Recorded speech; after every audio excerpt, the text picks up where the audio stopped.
Mahilig ang pamilya namin kumain ng waffle. Kaya naman, imbis na bumili kami sa tindahan para makatipid, etong Hodic Electric Waffle Maker ang binili namin. Ang maganda sa produkto na to ay napakagaan at magagamit mo kahit na anumang oras. Kaya naman kung nag-crave kang kumain ng waffle sa agahan, tanghalian o hapunan ay walang problema. Ma-enjoy mo ring lutuin ang kahit na anong waffle recipe at freshly homemade pa.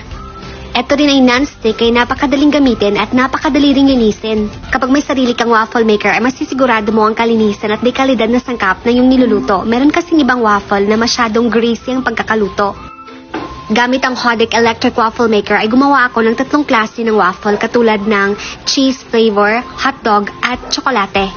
Dahil sa electric waffle maker na to ay makakagawa ka ng iba't ibang klase ng waffle flavor na siguradong magugustuhan ng iyong pamilya. Malapit na ang Pasko kaya siguradong marami na naman tayong mga bisita kaya bakit hindi natin sila ipaghanda ng masarap,